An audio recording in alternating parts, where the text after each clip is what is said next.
Hello students. आज हम हुमायूं के बारे में चर्चा करेंगे।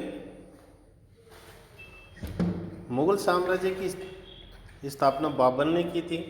बाबर की मृत्यु के पश्चात उसका बेटा हुमायूं दिल्ली का सम्राट बना, जिसने 1530 ईस्वी से लेकर 1556 ईस्वी तक शासन किया। बाबर के 4 पुत्रों में हुमायूं सबसे बड़ा था। हुमायूं का जन्म बाबर की तीसरी पत्नी माहम बेगम से 1508 ईस्वी में काबुल में हुआ। उसके छोटे भाई कामरान और अस्करीन गुलरुख बेगम से तथा सबसे छोटा हिंदाल दिलदार बेगम से उत्पन्न बाबर की संतान थे। प्रारंभ में बाबर के मंत्री निजामुद्दीन अली खलीफा ने हुमायूं के स्थान पर बाबर के बहनोई मेहंदी ख्वाजा को गद्दी पर बैठाना चाहा। यह मीर खलीफा षड्यंत्र था, किंतु बाद में मीर खलीफा ने हुमायूं को ही बादशाह बनाया। हुमायूं 30 दिसंबर 1530 ईस्वी को हिंदुस्तान के सिंहासन पर बैठा। हुमायूं ने बाबर के आदेशानुसार अपने भाइयों में साम्राज्य का विभाजन किया। ऐसा करने वाला यह एकमात्र मुगल शासक था। साम्राज्य विभाजन ही हुमायूं की असफलता का सबसे बड़ा कारण था। दूसरा कारण उसका कमजोर चरित्र था। कामरान को काबुल और कंधार, अस्करी को संभल तथा हिंदाल को मेवात की जागीर मिली। हिंदाल ने आगरा में सम्राट की पदवी धारण की। अपने चचेरे भाई सुलेमान मिर्जा को बदख्शां की जागीर दी। इस प्रकार अपने साम्राज्य का विभाजन हुमायूं ने कर दिया। अफगानों की शक्ति अभी पूरी तरह से नष्ट नहीं हुई थी। अफगानों का नेता शेर खां, जो इतिहास में शेर शाह सूरी के नाम से प्रसिद्ध हुआ, जो हुमायूं का सबसे बड़ा विरोधी था। शासक बनने के बाद हुमायूं ने 1531 ईस्वी में कालिंजर के शासक प्रताप रुद्र देव को पराजित किया और वहाँ हिंदू मंदिरों को तोड़वाया। गुजरात के शासक बहादुर शाह को अप्रैल 1535 ईस्वी में मंदसौर के युद्ध में हुमायूं ने पराजित किया। वह मांडू तथा चंपानेर को जीता। हुमायूं गुजरात में सैनिक सफलता प्राप्त करने वाला प्रथम मुगल बादशाह था। हुमायूं ने अस्करी को गुजरात व मालवा का गवर्नर नियुक्त किया, किंतु बहादुर शाह ने कुछ समय बाद पुनः मुगलों को निकाल दिया। इस प्रकार गुजरात और मालवा बहादुर शाह के हाथ से निकलने के बाद दोबारा उसे प्राप्त हो गए और हुमायूं वहाँ असफल रहा। अगस्त 1535 ईस्वी में हुमायूं और इख्तियार खां बहादुर शाह का अधिकारी के बीच चंपानेर का युद्ध हुआ। हुमायूं विजय हुआ तथा किले से गुजरात के सुल्तानों का खजाना प्राप्त हुआ। जब गुजरात के शासक बहादुर शाह ने 1534-35 में चित्तौड़ के किले को घेरा डाला, तो चित्तौड़ की रानी कर्णवती ने राखी भेजकर हुमायूं से सहायता की प्रार्थना की, किंतु हुमायूं ने कोई सहायता नहीं की, क्योंकि बहादुर शाह ने हुमायूं से प्रार्थना की कि वह इस समय आक्रमण न करे, क्योंकि वह काफिरों का वध कर सके। इसलिए हुमायूं सारंगपुर में आकर रुक गया और इधर बहादुर शाह ने चित्तौड़ पर अधिकार कर लिया। 1532 ईस्वी में हुमायूं ने चुनार का घेरा डालकर शेर खां से अधीनता स्वीकार करवाई। इसी साल रायसीन को जीता तथा 1533 ईस्वी में मेवाड़ को संधि के लिए विवश किया। हुमायूं ने अगस्त 1532 ईस्वी में दोहरिया के युद्ध में अफगानों को हराया। अफगानों का नेतृत्व महमूद लोदी कर रहा था। इस युद्ध में शेर खां महमूद लोदी के साथ था। दोहरिया उत्तर प्रदेश के बाराबंकी जिले में स्थित है। 1534 ईस्वी में शेर खां जो शेर शाह के नाम से जाना जाता था, ने बंगाल को पुनः जीत लिया। जब शेर खां की शक्ति को दबाने के लिए हुमायूं ने चुनार का 1538 ईस्वी में फिर घेरा डाला, वह किले को जीत लिया।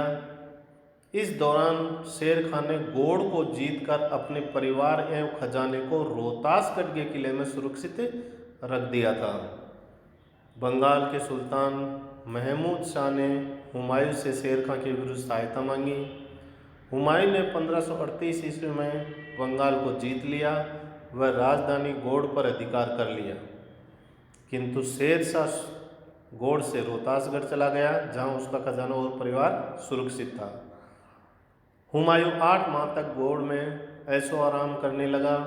इसी बीच शेर खां ने बनारस, कड़ा, बहराइच, कन्नौज व संभल पर अधिकार कर लिया तथा जौनपुर एवं चुनारगढ़ को घेरकर आगरा से हुमायूं का संबंध विच्छेद कर दिया। हिंदाल ने शेख बहलोल को मारकर आगरा में स्वयं को बादशाह घोषित कर दिया। इधर बंगाल से लौटते समय बक्सर के निकट चौसा नामक स्थान पर 29 जून 1539 ईस्वी को हुमायूं शेर खां से पराजित हुआ। चौसा के युद्ध में हुमायूं की पराजय का कारण उसकी अव्यवस्थित सेना एवं भाइयों का सहयोग न मिलना था। हुमायूं ने इस युद्ध के बाद गंगा नदी में कूदकर निजाम नामक भिश्ती की सहायता से अपनी जान बचाई। इस उपकार के बदले में हुमायूं ने इस भिश्ती को दिल्ली का एक दिन का बादशाह बनाया। तब भिश्ती ने चमड़े के सिक्के भी चलाए। इस विजय के उपरांत शेर खां ने शेर शाह की उपाधि धारण की और अपने नाम का खुतबा पढ़ाया व सिक्के भी डलवाए। इसके पश्चात 17 मई 1540 ईस्वी को कन्नौज, जिसको बिलग्राम भी कहते हैं, कन्नौज या बिलग्राम के युद्ध में हुमायूं शेर शाह से निर्णायक रूप से पराजित हुआ। कन्नौज के युद्ध में कामरान हुमायूं का सहयोग करने आया था, किंतु नेतृत्व के प्रश्न पर मतभेद होने के कारण बिना लड़े कामरान वापस चला गया। इस युद्ध में तारीख रशीदी के लेखक मिर्जा हैदर दौलत भी भाग लिया था। वह लिखा कि एक भी तीर गोली नहीं चली, वह मुगल सेना युद्ध मैदान से भाग खड़ी हुई। कन्नौज युद्ध के बाद हिंदुस्तान की सत्ता फिर अफगानों के हाथों में आ गई तथा हुमायूं को भारत छोड़कर 1544 ईस्वी में फारस या ईरान के शाह तहमास्प के यहाँ शरण लेनी पड़ी। शाह ने इस शर्त पर शरण दी कि हुमायूं शिया मत को स्वीकार करेगा, वह फैलाएगा तथा कंधार को जीतने के बाद ईरान को दे देगा, क्योंकि हुमायूं स्वयं सुन्नी मत से संबंधित था, जबकि ईरान का शाह शिया मत से संबंधित था। 1541 ईस्वी में मालदेव ने हुमायूं को शेर शाह के विरुद्ध सहायता देने के लिए निमंत्रण भेजा था, किंतु हुमायूं ने सही समय पर संपर्क नहीं किया। इस निर्वासन काल के दौरान 29 अगस्त 1541 को हुमायूं ने हमीदा बेगम से निकाह किया, जो हिंदाल के आध्यात्मिक गुरु फारस के शिया मीर बाबा दोस्त मीर अली अकबर जामी की पुत्री थी। हमीदा बेगम को मरियम मक्कानी के नाम से भी जाना जाता था।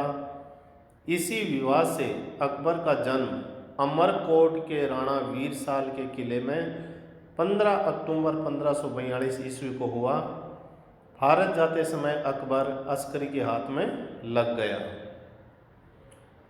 अब हम देखेंगे हुमायूं द्वारा पुनः भारत विजय। फारस की सैनिक सहायता से हुमायूं ने अपने भाई अस्करी को पराजित कर 1545 ईस्वी में कंधार पर अधिकार कर लिया। 1547 ईस्वी में कामरान ने 5 वर्ष के अकबर को काबुल के किले की दीवार पर लटका दिया ताकि हुमायूं किले पर तोप न चलाए। हुमायूं ने कामरान को बंदी बनाकर अंधा कर दिया। इधर शेर शाह की मृत्यु के बाद हुमायूं भारत विजय के उद्देश्य से 1554 ईस्वी में पेशावर आया। फरवरी 1555 ईस्वी में लाहौर जीत लिया। इसके बाद 15 मई 1555 ईस्वी को मच्छीवाड़ा के युद्ध, मच्छीवाड़ा है लुधियाना पंजाब में स्थित एक जगह है, वहाँ पर इस युद्ध में अफगानों को पराजित कर मुगलों ने संपूर्ण पंजाब को जीत लिया। इसके बाद 22 जून 1555 ईस्वी को सूर शासक सिकंदर शाह को मुगल सेना ने बैराम खां के नेतृत्व में सरहिंद नामक स्थान पर पराजित किया। सरहिंद की विजय ने हुमायूं को फिर से भारत का राज सिंहासन प्रदान कर दिया। 23 जुलाई 1555 ईस्वी को हुमायूं ने फिर से दिल्ली के तख्त पर बैठा, किंतु 24 जनवरी 1556 ईस्वी में वह दीन पनाह, जिसको शेर मंडल के नाम से जाना जाता था, दीन पनाह भवन में पुस्तकालय की सीढ़ियों से गिरकर मर गया। प्रसिद्ध इतिहासकार लेन पुल ने कहा है कि हुमायूं का अर्थ होता है भाग्यवान, परंतु वह एक अत्यधिक दुर्भाग्यशाली व्यक्ति था। वह जीवन भर ठोकर खाता रहा और ठोकर खाकर ही उसकी मृत्यु हो गई। हुमायूं ने दिल्ली में दीन पनाह नामक दुर्ग बनवाया। ज्योतिष में विश्वास करने के कारण हुमायूं सप्ताह के 7 दिन में 7 रंग के कपड़े पहनता था। धन्यवाद। शेष कल देखेंगे।